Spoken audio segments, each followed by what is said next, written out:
Tim Jenkins, our quarterback guru, trainer, film analyst, all things QB on YouTube at T Jenkins Elite. Of course, weekly with Jenkins here on Sharp Money. Let's start with Cousins. He's 100-1. The big guys got him to win the MVP. Why is he so maligned? Let's start there. Why do people kill Cousins all the time, Tim?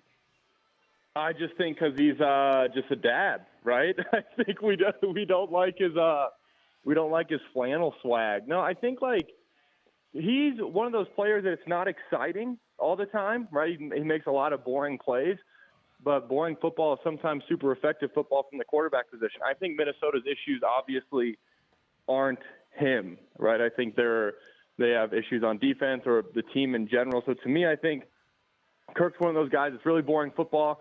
That's why nobody really loves talking about him. But simultaneously, I think he's stuck around the league for a while because he plays really efficiently from the quarterback spot, which is really what you need. Tim, did you always see this type of success with him, even in Washington, or was this a combination of him getting better, having a receiver like Justin Jefferson, and then last night put it on full display even without J.J. in the lineup? I think he is one of those guys that has gotten better. A lot of times we view these guys as finished products when they get to the league, right? We see guys come in and they make a splash as a rookie, and then all of a sudden we're like, hey, man, they're finished products. When really these guys, especially limited athletes like Kirk, right, they're going to get better as they process more information. So every time he sees, blitz zone 33 on third down, he's getting better because he's going to process it quicker. He's going to get to the correct guy a little bit sooner, which then obviously is going to impact yards after catch. So to me, I think when you look at those kind of pocket guys, those guys who are limited athletically, it's hard. I don't want to say it's hard on them. It's harder for them to make a splash as a rookie. It's also one of those guys that can get better with the more and more reps they get because they're going to process it all quicker. So to me, I think he's gotten substantially better since he was in Washington. And I also think they have a pretty good coach-quarterback combo up there right now in terms of getting that system off the ground that Kevin O'Connell wants to run. Tim Jenkins talking quarterback Sharp Money. What'd you see from Badgett, the D2 kid there with the Bears? Did you like it?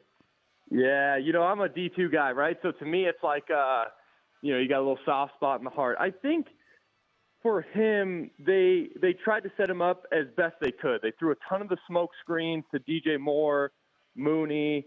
They sprinkled in a couple of movement throws where you get out of the pocket. You don't have to worry about Crosby.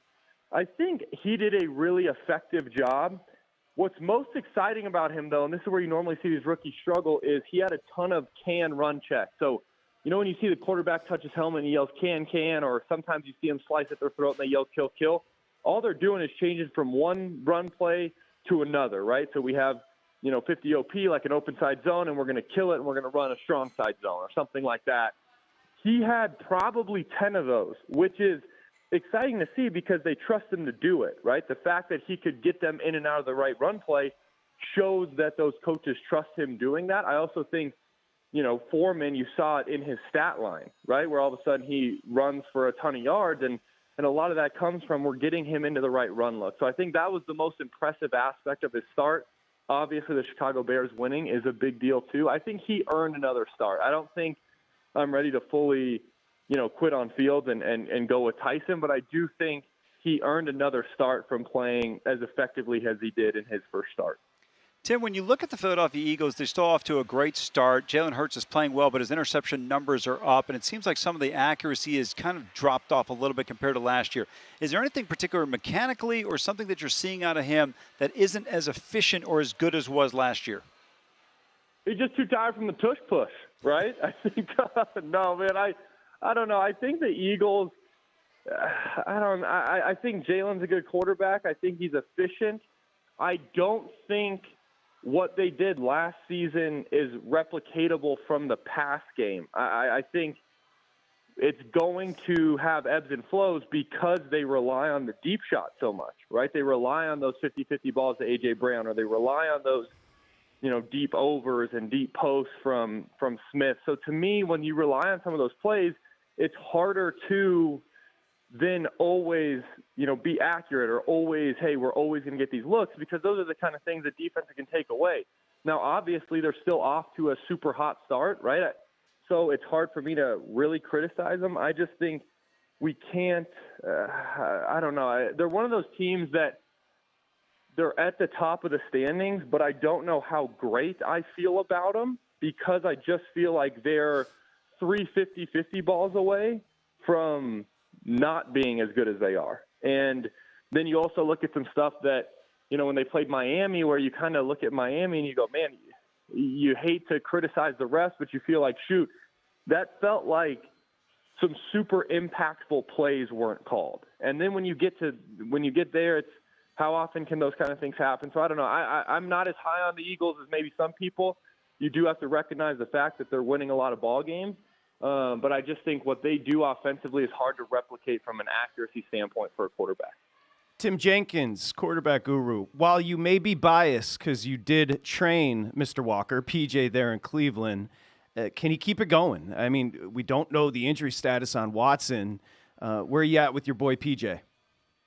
I'm just excited he's 2-0. I'm also excited he beat the team that cut him 97 times, right? I know people are real critical of the refs down the stretch, and rightfully so, but anytime you're in that practice squad mode where, you know, you get signed 1 week and then the next week you're cut and then re-signed, it's good to go back and beat that team that did that to you.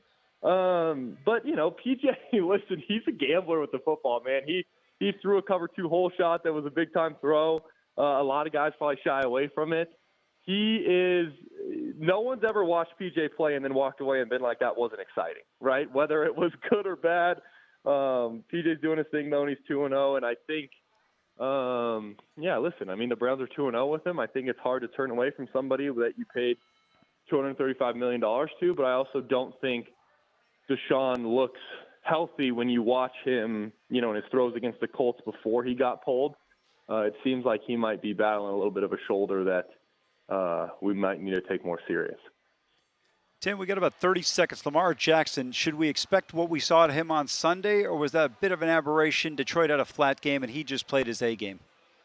Man, I think, you know, I came on here last week, and we were talking about Michael Vick, you know, Lamar Jackson. Everyone was saying Caleb Williams can run like Lamar Jackson, which obviously I think hopefully no one thinks that anymore. I think he can do it again. I also think Lamar's one of those guys who's going to be streaky. But if they time that up correctly, the Ravens are going to make a run.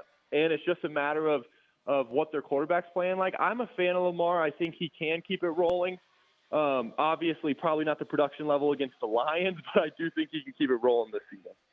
D2 Pride, Tim Jenkins. Appreciate you, man. Tim Jenkins Academy, of course. T. Jenkins Elite on Twitter. All Things QB. If you want to know about the quarterbacks, go to YouTube. All Things QB with Mr. Jenkins. Thank you, Tim. Appreciate you.